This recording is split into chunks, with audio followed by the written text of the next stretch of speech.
I've always been the boring, responsible one. I pay bills early. I keep a spreadsheet. I don't gamble, don't invest in anything I can't explain to my mother.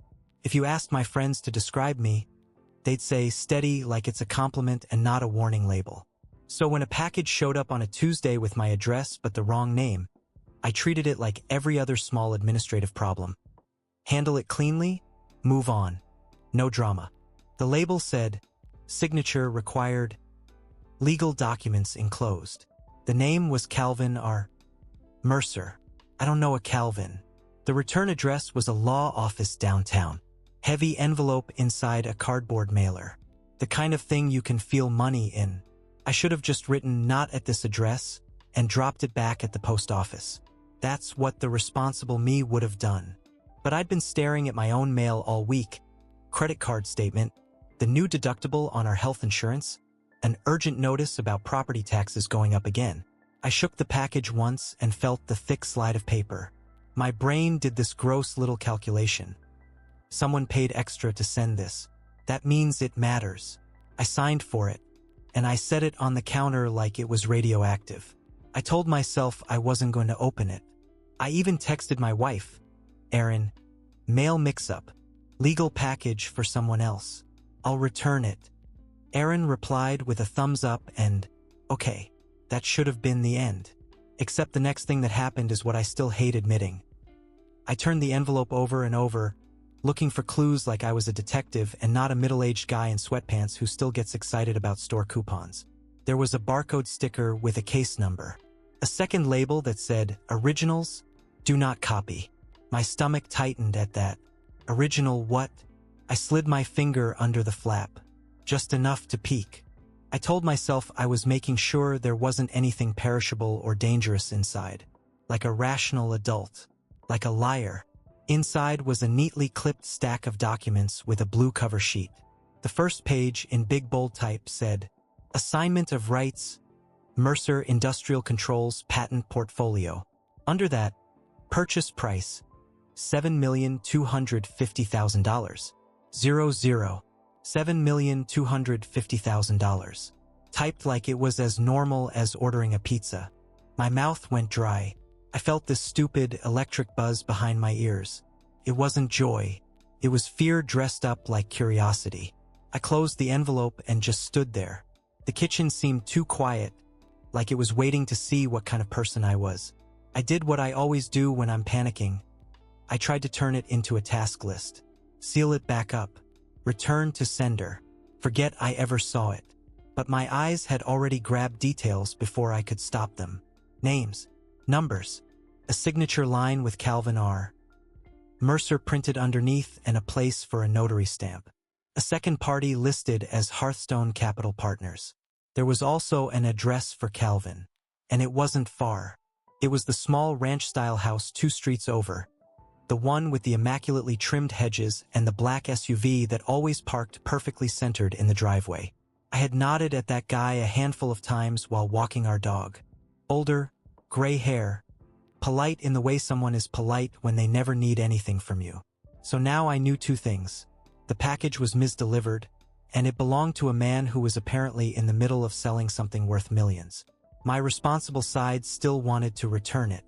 My not-so-responsible side had already started whispering, You're drowning in bills. You're one accident away from real trouble. Money changes everything. I resealed the envelope with shaking hands and put it in my work bag like I was going to drop it at the post office on my lunch break. Except I didn't. The next day at lunch, I drove past Calvin's house instead. I told myself I'd just drop it off. Simple. Direct. Done. But as soon as I pulled up, my brain started doing that protective thing where it invents worst-case scenarios. What if he accuses you of stealing? What if those documents are time-sensitive? What if you've already messed up his deal just by having them overnight? So I sat in my car like an idiot, envelope on the passenger seat, watching his front door. That's when I noticed something I'd never noticed before. A small sign near the porch, cameras in use.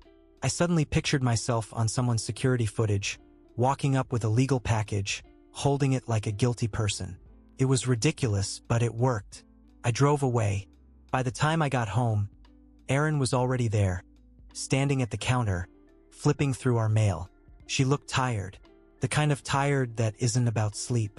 "You ever feel like we're working just to stay in the same place?" she asked without looking up. I should have told her about the package right then.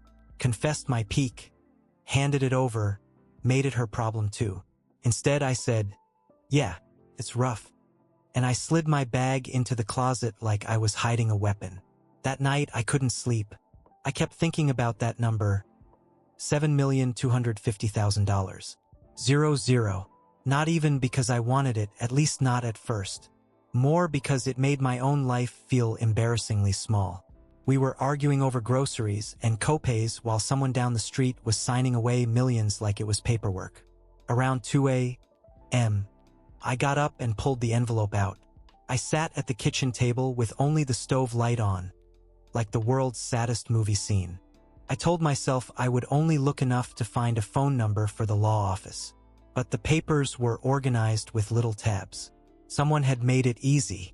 And then I saw something that made my stomach drop harder than the money amount. There was a section titled Distribution of Proceeds. It listed accounts and amounts.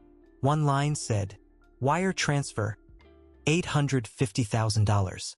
00E. Hartman, personal loan repayment." Erin's maiden name is Hartman. We'd been married 12 years. Nobody has called her Hartman in a decade except her mother when she's mad. My hands went cold. I stared at the page until the words blurred. I wasn't thinking about 7 million anymore. I was thinking about why my wife's name, her old name, was on $1 million legal distribution. I confronted Erin the next morning, but I did it in my usual calm, logical way. Like if I kept my voice steady, reality would stay manageable. "Have you ever heard of Calvin Mercer?" I asked, trying to sound casual while making coffee. She didn't even hesitate. "Our neighbor?" "Yeah." "Do you owe him money?" Her mug paused halfway to her mouth. Just a tiny hitch. If I hadn't been watching like a paranoid person, I would have missed it. "No," she said too quickly. Then softer, "Why?" I didn't show her the document yet. I asked about her old name being used for anything financial. She blinked at me like I'd asked if she'd ever robbed a bank. "I haven't used Hartman for years," she said. "What is this about?" I could have handed her the papers and ended the suspense. But something in me didn't want to give up control. I was scared that if I showed my hand, she'd snatch the cards. So I lied. "I got a weird call at work," I said. "Someone asked for you as E. Hartman." Freaked me out. Erin's face tightened. "That's probably a scam." She kissed my cheek, picked up her bag, and left for work. As soon as the door shut, my phone buzzed with a notification from our bank app. "Transfer pending, $3,000. 00. To an account I didn't recognize. That's twist number 1 for me, the moment everything relabeled itself. It wasn't a random misdelivered package anymore. It was connected to my marriage, to money, to the way Erin had been tired lately, the way she'd been snapping about bills but never showing me her own statements. I checked our account history like a man looking for evidence, because that's what I had become overnight. There were transfers I hadn't noticed. $500 here, $1,200 there. Always labeled something generic like loan repayment or medical. When Erin got home, I didn't do my calm voice. I did my scared voice. "Who is Calvin Mercer to you?" I asked. "And why are there transfers leaving our account?" She stared at me for a long moment, then sat down like her legs stopped working. "I didn't want to tell you," she said. "That sentence is never followed by anything good." She told me, in pieces, that years ago, before we got married, she'd invested in a friend's business. Failed. She took out a loan to cover losses. That loan ballooned. She'd been making payments quietly to keep it from hitting my credit too. "Calvin helped," she said. "He loaned me money when the interest got insane." "Calvin loaned you almost $1 million?" I asked, because now the paper made sense in the worst way. Erin started crying. It wasn't supposed to get that big. And there it was, the first crack in my responsible identity. I'd built my whole self-image on control, and I had no idea what my own wife owed. That should have been the big reveal. The debt, the secrecy, the betrayal. But money doesn't stop at one ugly truth. It multiplies. I told Erin about the package, about it being misdelivered, about the distribution line with her name. She went pale in a way that didn't match her old debt explanation. "You opened it?" she whispered. "It had my address," I snapped. "And your name is on it." She asked to see it. I hesitated, again trying to keep control, but handed it over. Erin flipped through the pages with shaking fingers, faster and faster. When she reached the signature page, she stopped. "Oh my God," she said. "What? That's not Calvin's signature," she whispered. I blinked. "How would you know?" Because I've seen it," she said, and then she covered her mouth like she'd said too much. That was twist number 2. Erin hadn't just borrowed money from Calvin. She was tangled in his deal in a deeper way, familiar enough with his signature to recognize a forgery. She looked up at me with terrified eyes. "This isn't supposed to be here," she said. "This was supposed to go to." She cut herself off like the name physically hurt. "To who?" I demanded. Erin shook her head hard. "You can't get involved." I laughed, sharp and humorless. "I'm already involved." That afternoon, a man in a suit knocked on our door. Not Calvin. Someone else. Late 40s, expensive watch, the polite smile of someone who's used to getting what he wants. "Mr. Donnelly?" he asked. "That's me." He held up a business card, Hearthstone Capital Partners. Same name from the documents. "I'm looking for a package that appears to have been misdelivered," he said smoothly. My throat tightened. "How do you know it came here?" He smiled like I'd asked a cute question. "We track our shipments." Erin appeared behind me, and I felt her hand clamp onto my arm. Not a comforting touch. A warning. The man's eyes flicked to Erin and then back to me. "Those documents are time-sensitive," he said. "There's a transaction scheduled. Delays create complications." "What kind of complications?" I asked. His smile didn't move. "Financial ones." He didn't threaten me outright. He didn't have to. He stood on my porch like a reminder that million-dollar problems come with million-dollar pressure. I told him I didn't have it. Another lie. He handed me his card anyway. "If it turns up," he said, "call me first. Not the post office. Not the neighbor. Things get messy when the wrong people handle originals." Then he left, and I realized something that made my stomach lurch. The package being misdelivered might not have been an accident. That night, Erin finally told me the part she'd been choking on. Calvin wasn't just a neighbor. He was her mother's longtime boyfriend off and on back when Erin was in her 20s. He'd helped her back then, too. Paid off a car note, covered a credit card, made her feel safe.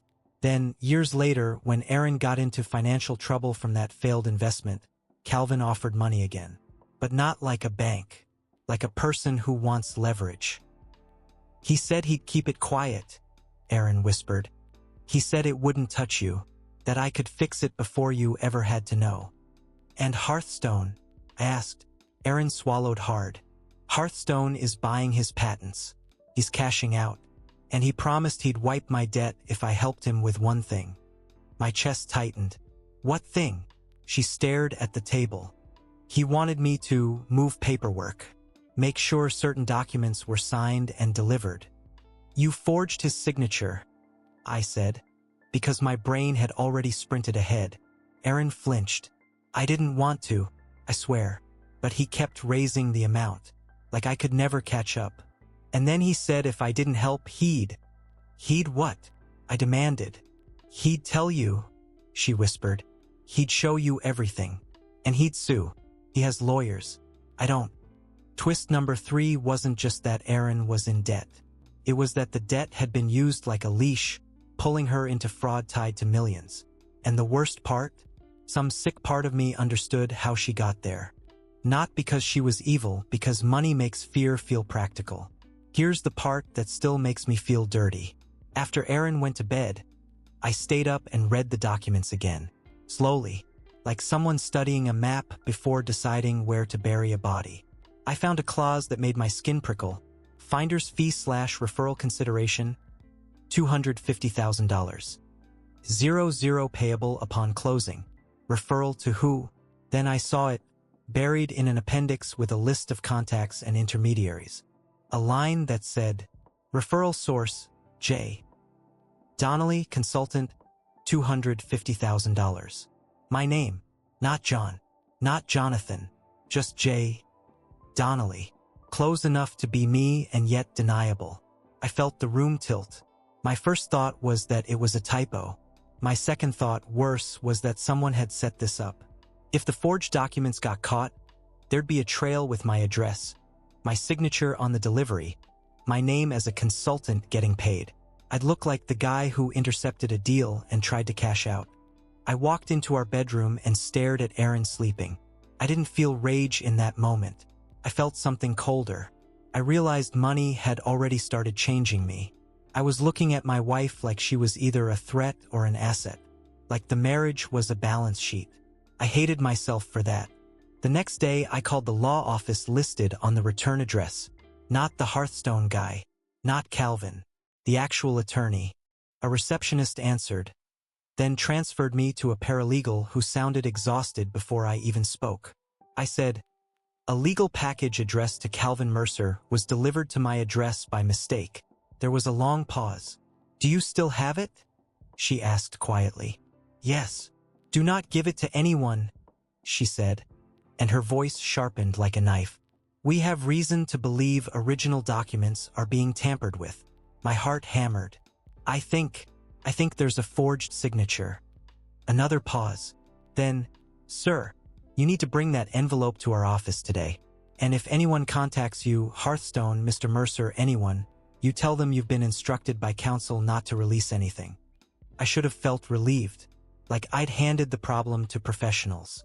This is the false resolution part, the moment I thought, okay, I'm doing the right thing.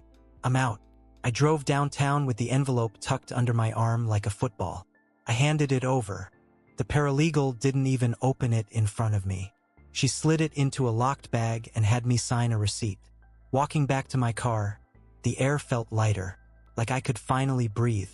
I went home and told Erin, it's handled. She stared at me like I just said something in another language. It's not handled, she whispered. That evening Calvin knocked on our door. Not in a suit, in a flannel shirt and jeans, like he'd just come from fixing something in his garage. He looked like any neighbor. That's what made it worse. I hear you got a package for me, he said. I kept my voice steady. I returned it to the law office. His eyes didn't change, but something in his jaw tightened. That was a mistake. I'm not in the middle of your business, I said, trying to sound like the calm guy again. Calvin took a slow breath. You already are. He glanced past me, and I realized he was looking for Erin, like she was part of the transaction, not my wife. Tell Erin, he said softly, that debts don't disappear just because paperwork goes missing. I felt my hands curl into fists. Get off my porch. Calvin's smile finally appeared, but it wasn't friendly. You think I'm the problem, he said. I'm not. The problem is your wife promised things she couldn't deliver. And now people who don't like losing money are going to start asking questions. He leaned closer. You know what's funny? People think the worst betrayal is cheating. It's not. It's when someone spends years building a life with you while quietly borrowing against it. Then he turned and walked away like he'd just dropped off a casserole. Inside, Erin was shaking. He's going to ruin us, she whispered. And for the first time, the thought that slipped into my head wasn't how do we protect our marriage? It was how do I protect myself? The next twist came fast, and it came with paperwork. 2 days later, I got served. A process server on my driveway handing me a thick packet. Subpoena. My name. Erin's name. Our address. The words, fraud investigation, and Hearthstone Capital Partners, like a stamp of doom. The law office called me, too. The attorney, calm, clipped, told me there was now an allegation that someone had attempted to redirect proceeds and insert an extra consultant fee into the distribution. You understand why your name being listed is a problem, he said. I didn't put it there, I said, voice cracking. I believe you, he replied. and that almost made me cry. But belief doesn't stop subpoenas. Erin admitted what she'd been hiding. Calvin had told her he could take care of us if she cooperated, not just wipe her debt, set us up, a house upgrade, college funds for our kids, a life where we weren't always checking the bank app. And she'd wanted it, not because she was greedy in some cartoon way, but because she was tired of being afraid of money. So she'd done what Calvin asked. She'd moved documents, made calls, used her old name on purpose because it gave her distance from our shared life, a secret drawer inside our marriage. Except now that drawer was on fire. I looked at Erin and said the thing I never imagined I'd say. "I don't know who you are," she sobbed. "I was trying to save us." But saving us had started to look a lot like selling us. The final unraveling wasn't a screaming fight. It was paperwork and silence. I met with the attorney again and handed over everything. Screenshots of the bank transfers, the business card from Hearthstone, the receipt for the envelope, the timeline I'd typed up at 3 a.m. Like a lunatic, I told him about Calvin's porch visit, about Erin recognizing the signature, about my name showing up as a consultant. The attorney's face hardened. "Someone tried to build a fall guy," he said, "and your address made you convenient." Then he said something that rewired my brain. "We see this a lot. Ordinary people think money is a solution. Wealthy people use money as leverage. The leverage is the real product." Calvin wasn't just selling patents. He was selling power. Hearthstone wasn't just buying assets. They were buying clean paperwork. Erin wasn't just hiding debt. She was hiding the fact that she'd let herself become a lever. And me? I wasn't the steady, responsible guy I thought I was. Because the ugliest truth is that when I saw $7.25 million, part of me didn't just feel fear. Part of me felt possibility. I had pictured a life where we weren't scraping. A life where I could stop being tired. And that tiny daydream was enough to make me hide an envelope, lie to my wife, and sit in a car watching a neighbor's door like a thief. I filed for separation a month later. Not because I hated Erin, though I was furious, but because I couldn't live in a marriage where money had a secret life. Erin moved into her sister's place. Calvin stopped waving when he saw me outside. Hearthstone's guy never came back, but his card stayed on my desk for a long time like a dare. The investigation is still going. I'm not rich. I'm not getting a payout for doing the right thing. If anything, I'm paying more now: lawyer consults, therapy copays, the cost of splitting a household. Sometimes, late at night, I still think about how easy it would have been to do something worse. To photocopy the pages. To call the Hearthstone guy first. To ask what consultant meant. To let money tell me who I was.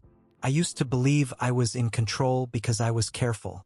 Now I know control is just a story you tell yourself when you haven't been tempted hard enough. And the scariest part is how close I came to letting a misdelivered envelope turn me into someone I wouldn't recognize, because the number on the page made my whole life feel negotiable.